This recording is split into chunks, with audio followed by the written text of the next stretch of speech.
Сайн байцгаана уу? TV2 телевиз бүгд найрамдах Хятад улсын Ирлиан буюу Ирээн хотоос үзүүлж байна. Миний нарт харагдаж байгаа нуур бол Ирээн хотын одоо манайхаар бол одоо бохир цэвэрлэх байгууламжаас гарсан ус гэж байгаа. 2 жилийн өмнө одоо энэ уснаас энэ 2 км зайтай буюу хотын захаар орж ирэхэд өмхий үнэртдэг асар их бохирдсан тийм лаг болсон газар байсан. 2 жилийн дотор Ирээн хотын захиргаанаас санаачлаг гаргаж мөнгө төгрөгийн төсөлж баталж одоо ийм нуурыг үүсгэж бий болгоод цэвэрлсэн байгаа. Энэ хажууд нь ирэхэд ямар ч өнөр тонор байхгүй.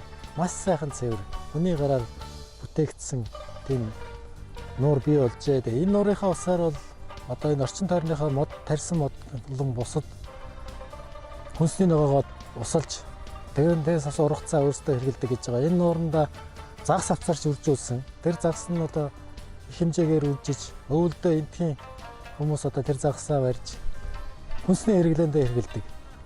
Олон тооны шууд ирж өнждөг юм. Шуудын дамжин өнгөрдөг юм цэг болсон байна. Одоо энэ нуур нь болохоор зэрэг 14 км үргэлжилдэг юм эргэн тойрных нь хэмжээ. Тэгээ хажууд нь очиод ямар ч өнөр танар байхгүй усны шууд ирж буудаг одоо аялж үдэлж цаашаагаа нисдэг тийм газар болсон байлээ. Одоо эндээ бас загас үржүүлээд үржүүлсэн загасаа одоо өвлийн цагт ингэж барьж хоол хүнсэнтэй хэрэгэлдэг. Тийм болсон байгаа.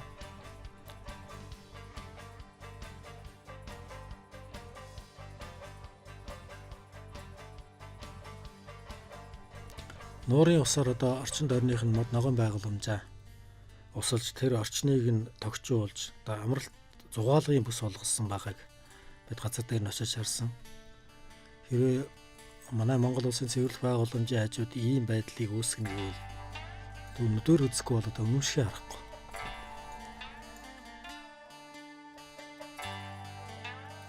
Бохироо цэвэрлээд гарсан одоо саарл усаараа Ирээн хотынхаа бүх модыг усалдаг. Ямар ч өнөр танар байхгүй. Одоо саарл усаараа усалсан модны ургац бол 2 дахин хурдан гэж ярьжсэн. Тэгээд бид нарыг одоо очих үед одоо Монгол улсад мод дахиагаад дэлгээгүй байхад Ирээний моднууд бол бүр дэлбэгээ дэлгээд навчин гарчихсан. Сакура хүйс цэцгэлчихсэн. Тэгээд тэрүүгээрээ услаад одоо ургацыг хурдлуулсан тийм байдал харагдчихсан.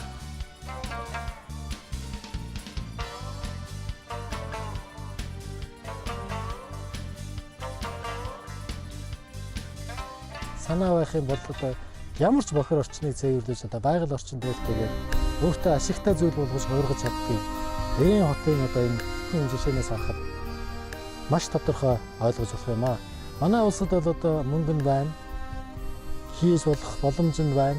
Хамгийн гол нь хүмүүсийн сэтгэл санаа, хүний сэтгэлгээний хоцрогдол, хүмүүсийн сэтгэлийн булангар арилахгүй байгаа учраас орж ирсэн мөнгөний өөрсдөө ичдэг. Ард түмнийхээ төлөө гэсэн тийм сэтгэлгүй дарганараас олж одоо хичнээн гоё юм нуурыг цэвэршүүлээд үдээ загас үржүүлээд шуу дамжин өнгөрдөг цэг болох олон боломжуудыг алдсан гэдэг нь бол илэрхий. Тийм учраас одоо зөв сэтгэлээр хандаж хөрөнгө оруулалтыг зөв оруулж чадах юм бол Улаанбаатар хотын бохирын одоо ийм нуур болгоод байгаль орчинд ээлтэйгээр ашиглаж болох бүрэн боломжийг хажууханд нь бүгд найрамдах Хятад улсын хилийг жижигхэн хотоос харж болохоор байна.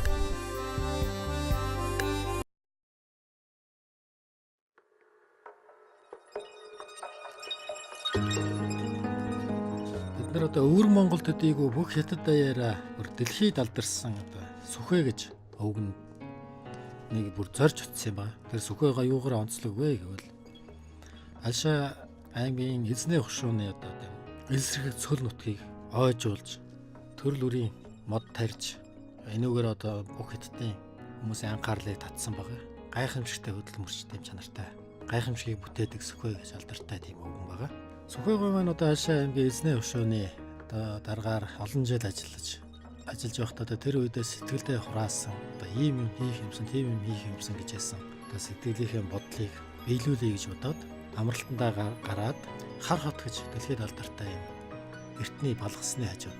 Одоо манайхаар бол Өмнөв аймгийн уртлын говийн дархан газар юмудаа нэг тийм сул хэлстэй элсэн манхан, элсээр дарсан, элсээр шуурсан тийм газар мод төрөй гэж анх зориулаад 15 жил ажиллаж байгаа юм. Таны нэг энэ эзэн дээр нэг юм тэмцэхийсэн гэж мөрөөдөж байсан. Одон телевизээр харснаас хойш хөрөөд ирлээ. Одоо манай энд өгийн тэр юутайгаа бодход эзэн шороон багтсан гайгуулсан.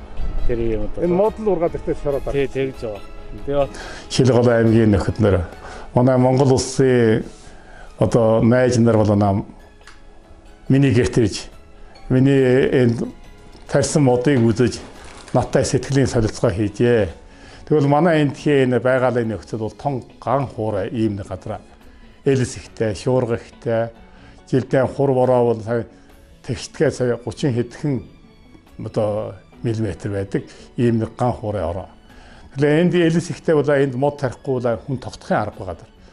Тэгвэл одоо энэ хар хотын хавьд бол их хуурай болохоор элсэн тонсрохын нөөдөг газар. Ингээд энэ газар дээр би бол одоо энэ мод тариад нэгтэй одоо 15 жилийн нүрийг үзэж байна. 15 жилийн дотор одоо байгаад энд суугтаар энэ хэсэг гадаад мод тарьсан бол элсэн нүүх нь бол багадаж, тоос шороон багадаж, нөмөртэй болж байгаль орчинд бол бас сайн зүгээдээ хандаж байна. Сайж тийм юутай болж. Тэгвэл би одоо эжний хөвшөнд ажиллаж явах хугацаанд одоо Монгол улсаар явж Монгол улсын энэ манай хөвшөөтэй зэрэгэлдээ байгаа энэ 5 аймгаар бүр явж өнгөрсөн. Тэгэхээр Монголын бол хурд хүнсийн хэмжээ байгалийн нөхцөл бол манай эжнээс бол арай дээр яа зарим гадаад нь очих юм бол устай, голтой үүтэй. Тэгвэл нээлээ одоо эжнээтэй зах зэрэгэлдээ байж байгаа 3 тэсгнэ, ноён гинэ энэ хав бол манай эжнийгийн газартай бол ойролцоо их төсөрхөг зан захны илж байгаа учраас тэгвэл энэ хавьд бол зарим газарт нь бас элстэй, зарим газарт нь говьтой ийм газарт бол би үзүүлээ бороо хур нөхцөлтэй бол мод тарих нөхцөл бол манай эндээс арай сайн баг ийм ингэж бодож байсан. Тэгвэл бас явж яхад бас цаг харагдаж байсан. Энэ 3 тэсээ цаашаа. Тэгвэл энэ хил дагуу бас цаг байдаг. Ингээд үзүүлээ Монголд бол одоо мод тарж байгаалаас нөхцөлийг сайжруулах нөхцөл бүрэн байгаа гэж би итгэж байна. Нарийн Сухайтын нүүрсэн уурхайны хэдэн улсууд ирээд одоо эндээс цагийн чихэн мод авч тэгвэл цаг модыг яаж тарж явах тухай бол ирж суралцаад судлаад бас энд ирж над мод тарж өгөөд тэгээ явсан. Тэгвэл тэнд очиад аваад тарьсан мод нь ямар янзтай болсон юм мэдэхгүй. Таныг энэ хар хотыг алдаршуулахад одоо их гавьяа байгуулсан гэж нутгийн улсууд ярьж байгаа одоо ямар учраас тэгж ярих болсон юм болоо. Одоо хийсэн таны юмар мэддэг болсон гэж яриад байх юм. Үгүй байхаа. Энэ хар хотын уг нь ер нь бол над түүхэн дээр нэлээд нэртэй газар юм аа. Тэгэхээр энэ зарим газарт би улсын гадна явхан гэнэ гадаад улс мусаар явж яхад бол ер нь хэлдэг. Энэ дундад улсад бол нэг хар хот гэж нэг газар байна. Энийг бол улсууд бүр мэднэ. Гэтэл эжний хөвшөөг бол мэдэх юм байж. Энэ хар хот бол дэлхийн дээр бол нэртэй нэг сүүлийн өв хөрөнгө үлдэгдэж байгаа ийм газар. Тэгвэл хар хотыг бол энэ мэдэх хүн бол арай. Хар хотыг бол хамгаалах нь нэг чухал юм аа. Хар хот бол ягаад ийм болчихоогүй энэ хар хотын ойр орчмынх нь бол нэг нь хурд тундас багадаад ус байхгүй нэг хэлтга.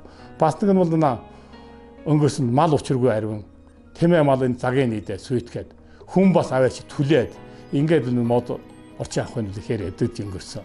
Ингээ одоо энэ хэдэн жил бол одоо ерөнхийдөө жахан мод тарьсан их сайжрах юмтай. Би бас энэ суусны зорилго нь бол энд мод тарьдгийн зорилго нь бас хар хотыг хамгаалах зорилготой байсан. Тэгээ одоо би энэ дээр хэдэн жил мод тарьснаа наад бол манай улс, манай орон, хушуу нутгийн одоо улсууд бол дэмжих нь арив. Гадна тодны ирдэг хүн арив. Тэглээ одоо тэгээ бас яхан энэ талын одоо чимээ сургаар юм уу үзнээр юм бол яхан энд нэг юм мод тарьдаг өвгөн байна гэж энэ хар хотод ийм хүн байна энийг үзье одоо хар хотыг үзхийн дагуу бол намайг бас үзээд гарах юм уу бас нэг хэсэг нь бол одоо хар хотыг хамгаалах чухал юм байна энэ чинь одоо дэмжих чухалтай юм байна ингэж л үздэг байхаа үүндээ хар хот бол нэртэй би бол хар хотыг хамгаалж нэг хэдэн жилийн ажил хийсэн ийм хүн боллоо. Тэр хүн бол өөрийн нутагтаа хайртай байд юм байна. Тэгээ өөрийн нутагт одоо ийм нэг газар байна. Энэ газар бол сая хэлжсэн их нэртэй, түүхтэй ийм газар. Энд жаахан юм хийгээд энэ хотыг хамгаалаад үр хөөхөд хойчснаа бас жаахан юм үлдээгээд одоо ингэж ийм зорилготой ирсэн юм аа. Одоо ингээд хийсэн бас би бодоход бас зорилготой баг хүрж яах гэж бодож байна. Таны тарьсан модны талбай хэмжээ хэд болсон одоо?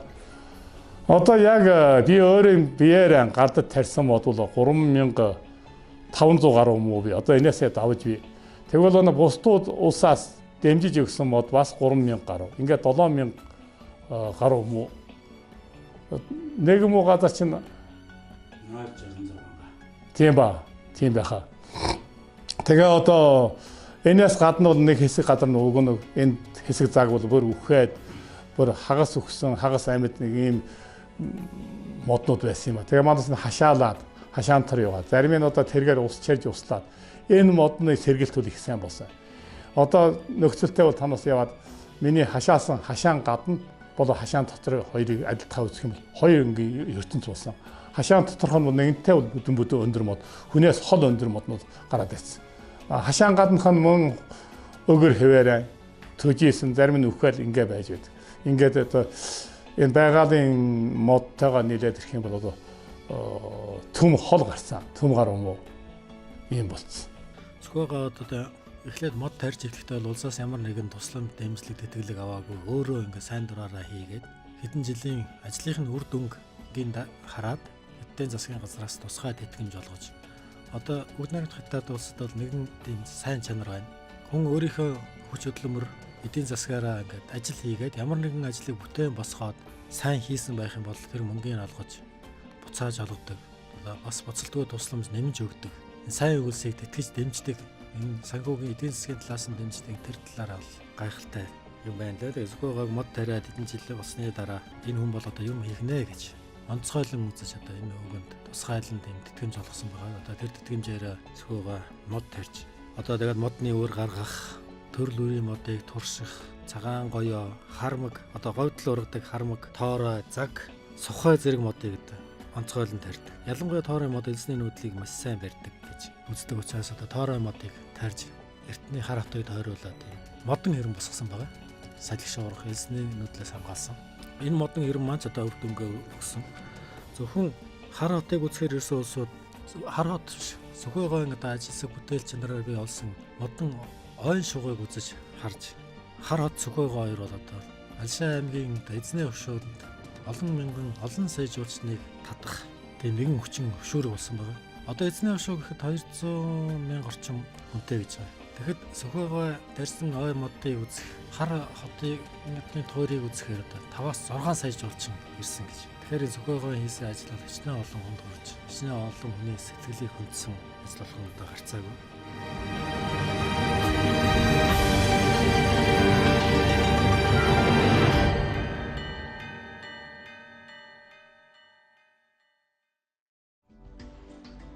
Хөхнөөр нь одоо хөхнөөр төвдийн өндөрлөгт байдаг. Одоо Хятадын хамгийн том уулын нор гэж байгаа. Хөхнөөрийн хөө бол одоо нийтдээ 360 км тойргоороо. Тэгээд энэ хөхнөөрийг бол монголч бол сайн мэднэ. Ягаад гэвэл хөхнөөрийн хөвөн дээр Монголын Гүш хаан мөн Цогтайжийн цэргүүд одоо хөхнөөрийн хөвөн дээр байршиж тэнд амьдарч байсан байгаа. Гүш хаан бол одоо хөхнөөр орчмын бүс нутгийг тогтжуулж тентхийн хаанаар он удаан жил дуусан хаан юм блэ.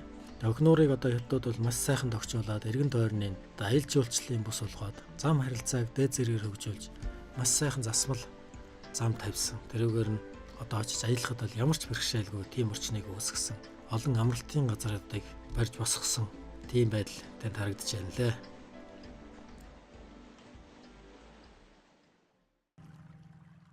Хөхнөөр төвдийн өндөрлөгт оршдог одоо хамгийн том тийм давстай эртнээс давс холборлож ирсэн тийм давс нуурын хөвөнд давс нуурын байр байдлыг тавьад харж байна. Энд одоо хятад асар том давсны үйлдвэр байгуулад энэ олон нууруудаас давс холборлож хятадын хэрэглээг хангаж байгаа.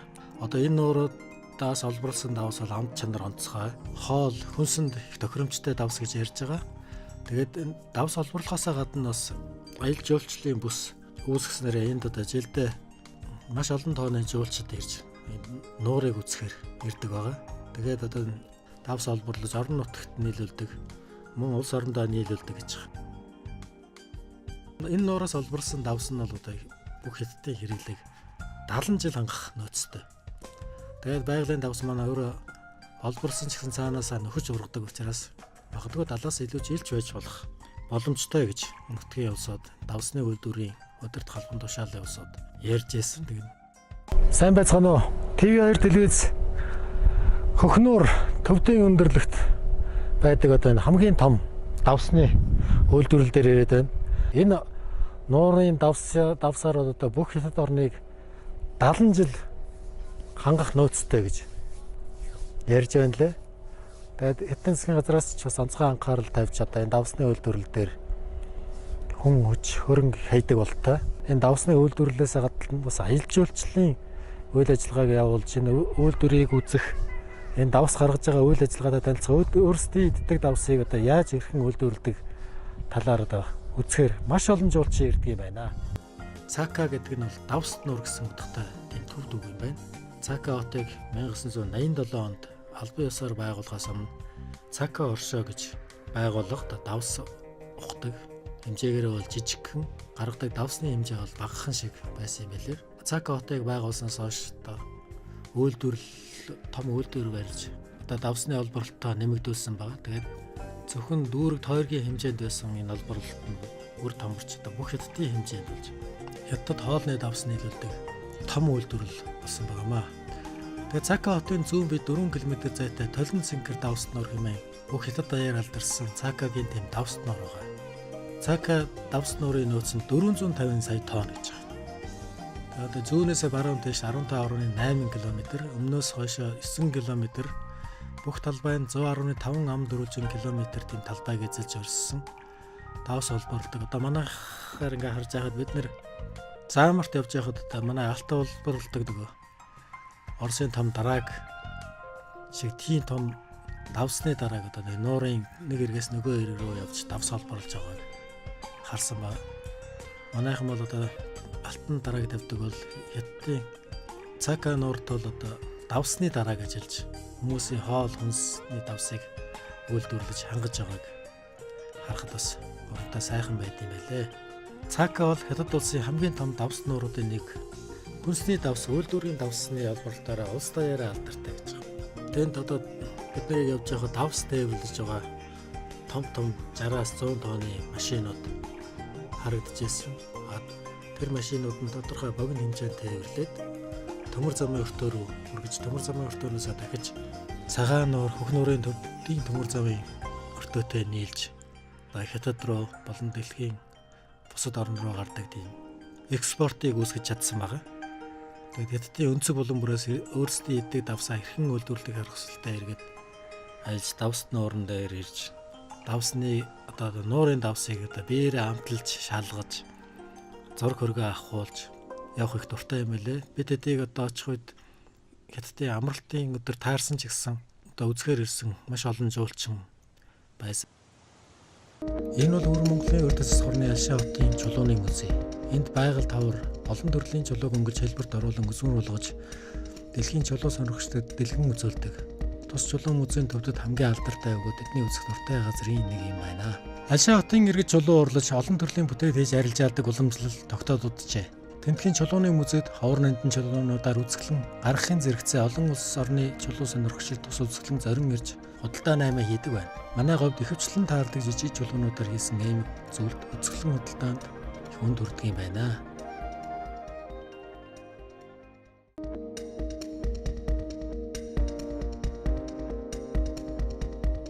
Манай говьд газраар нэг хөвтөж байдаг өнгөн чулуунууд одоо энд хэрхэн мөнд хүрч тэрийг арилжааны хэлбэрт оруулж засч янзлаад хүнд хэрэгтэй бүтээгдэхүүний сонирхол татхаа болгосныг бид нар харж байлаа. Тухайлбал өнгийн жижиг чулууг хэлбэрт оруулан хийсэн зөвлөлт гэтэл 600 ян уу 200 манайхаар одоо 240 орчим мянган төгрөгөөр худалдаалагдаж байсан. Гэтэл энэ нь бол одоо манай говьд энгийн л хөвтөж байдаг талаар нэг тарц хөвтөж байдаг чулуу шүү. -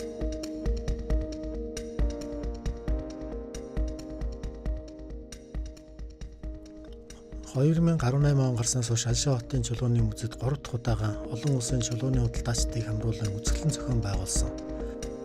Тэрнээс гаднаас энэ гоёл чимгэлийн эмэг зөвлөлт хөөрөг байгалийн ховор нандин үнд чулуунуудын үзэсгэлэн хөтлөлийг зохион байгуулж энд нь олон хүн газар газараас ирж бүх хятадаас ирж оролцдог. том арга хэмжээ болдго юм байна. Ар Монголоос нэг 30% айл явж шүү дээ. Өөр Монголоос нь 20% айлтай бүхнээ 50% айл орж байгаа. Хүмүүс одоо бүр янж. Зарим хүмүүсүүд нь эдгээр умдаарханд тал дээр их маймаа. Зарим хүмүүсүүд нь одоо өөрийнхөө хэрэглэгээнийхээ мөнгө аяг юм уу. Гол нь манай Ар Монголынхаа юм илүү сонирхдаг шүү дээ. Манай өөр монголчууд. Ар Монголынхаа барааг илүү авдаг шүү дээ. Одоо говаа сахны хэрэгтээс нь эхлээд өөр монголчуудад олон кило мөр Ар Монголынхаа холдооны барааг илүү авна да. Манай өөр монголчууд ч Ар Монголынхаа бараагийг харж авдаг учраас ер нь нэг үжүүлэгэнд ороход нэг төрлийн бараа их олон байхгүй сайн да. Тэгээ барааныхаа чанар чансагийн жоохон ирээдүйд монголчууд нь илүү сайн болоод олон нэг маймаа сайн болох байхыг бодож байна. Мөн 6000 жилийн түүхтэй хятадын хоолны соёлыг ч энд жолоогоор дурсаж үзүүлэхэд хэд мартаагүй. Өөрөөр хэлбэл хятад энгийн үед хоолны ширээн дээр 8-аас 10 төрлийн хоол зурж тавьдаг байхад томоохон баяр хүндэтгэлийн зоог нь 30-аас 100 нэр төрлийн хоолноос бүрдэнэ. Энэ бүгдээс сурчлан чулуугаар олон төрлийн хоол бүтээж усан болгон музей тавьсан ингээд харахад бол жинкнээсээ ялгархааргүй тийм харагдаж байгаа юм.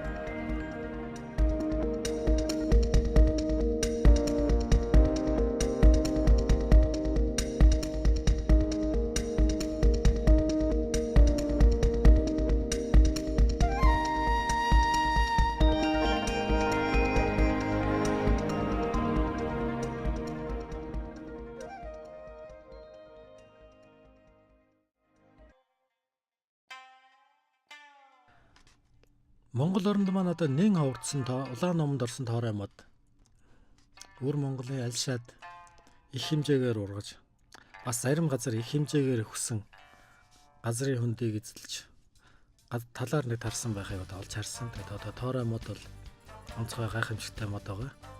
Цаг болон сухайтай хамтарч ургаж говийг одоо говийн усыг татах говьд одоо говийн зэрлэг амьтдын ижтэжэл болох энэ талаараа тоорой мод бол их шимтэжэлтэй ургамлаж байгаа. Монголын танин мэдгүй лавлахад бичснээр бол тоорой одоо 2 өөр навчтай хөрсний ус ойр газрыг олж ургадаг гэж байгаа. Тийм учраас бас ус татах шийдтэй.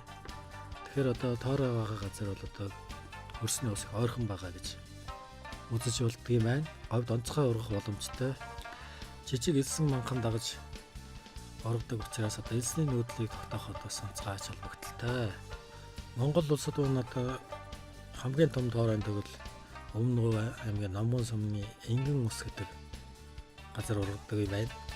Говийн бүсэд 54,000 тоорой мод бүтгэгдсэн гэж манай тайлан тооцоогоор гарсан байдаг. Гэхдээ одоо энэ яг нарийн тоо юугүй хэдэн өгсөн тоорой модыг одоо зөвхөн ярьж байгаагаар бол 500 жил ургаад 500 жил навчгүй болсон ч гэсэн өрсөндөө байж байгаад унснаас хойш 500 жил ялзардаггүй. Нэн ховрд тийм сонин үтцтэй модоо гэж ярьж байсан. Дотор байдаг одоо хужир шиг зүйлийг тооройн булт гэж манай монголчууд хэлж одоо соодны оронд борцог хийх юм угаахад хэрэгэлдэг. Өөр монголчууд бас яг адилхан тийм зарчмаар хэрэгэлдэг юм байна лээ. Тоорой болохоор 5 сар цэцэглэл 7 сард үр боловсруулаад үрийг нь бол одоо 7 сард боловсроо дуусгаар нь зэрэг түүж авдаг. Тэгээд тэрийгээ дараа нь өрслүүл суулгаж шилжүүлж тарьдсан байна л да. Өөр Монголын өөртөөс хөрний шилэн гол аймгийн шилэн хотод хотынхаа иргэдийн тав тухтай амрах, аял зугаалах, хүүхэд багшуудын цуглаж наадах дуртай хөргөн бүсд 20 гаруй километртэй модон гүрийг ирсэн байна. Энэ модон гүр нь шөнийн цагт гэрэл чийдэн гасаас төвөнд зүйн гайхуулж ус салуусын зугаалах, өгшөд настангуудын очиж амрах ая тухтай тийм бүсийг бий болгосон байна. Энэ баяр ёслолын үед гэрэлгээ нэмж асаасан тохиолдолд хотынхаа гүзэмжийг маш их чимж бий болгодог юм байна. Тэгэхээр энэ аялал жуулчлалаар ирсэн бүх хүмүүсийн дээр ирж зугаалах, үзэх, гэлгийн чимэглүүдийг харах юм сонирхолтой байдгаараа аялагчдын хаалгыг сэтгэлийг эзэмсэн нэгэн тийм газар болжээ.